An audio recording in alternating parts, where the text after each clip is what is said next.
కార్యదర్శి కన్నోకల వీరాంజనేయులు మాట్లాడుతున్నాం.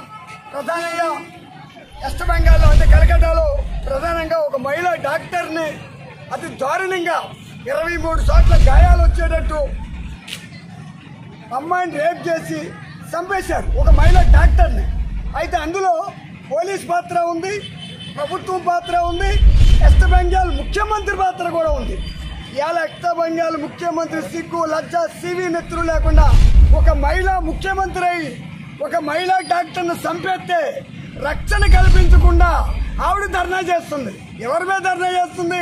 అమిత్ షా గారి మీద, లేదా రాష్ట్రంలోనూ హోంమంత్రి మీద ఒక సీఎం ధర్నా చేయడం సిగ్గు చేయడం. అందుకే మేమేమంటామంటే మహిళలకు ప్రత్యేకించి మహిళా డాక్టర్లకే కాదు, చదువుకున్న మహిళలకే కాదు, ఎక్కడైనా సరే కాలేజీలో ఉన్న పిల్లలకే కాదు, వాళ్ళకి ప్రత్యేక చట్టం రావాలా, వాళ్ళకి ప్రత్యేక ఒక సెల్ ఏర్పాటు చేయాలా. అప్పుడే మహిళలకి రక్షణ తప్ప ఇంకోటి ఏమి లేదు. 70 సంవత్సరాల స్వతంత్రం అని చెప్తున్నారు. 70 సంవత్సరాల స్వతంత్రం అని చెప్పి ఈ నాయకులు ఎర్రకోట మీద జెండాలు ఎగరేస్తున్నారు తప్ప వాళ్ళకి రక్షణ కల్పించుకుంటున్నారు. రాజకీయ నాయకులకు రక్షణ ఉంటుంది తప్ప మహిళలకు రక్షణ లేదు. మహిళలకు రక్షణ కల్పించే వరకు ఆంధ్రప్రదేశ్ రైతు కూలీ సంఘం, విద్యార్థి సంఘాలు ఎక్కడ ఉద్యమాలు చేసినా అండగా ఉంటుందని సందర్భంగా తెలియజేసుకున్నాను.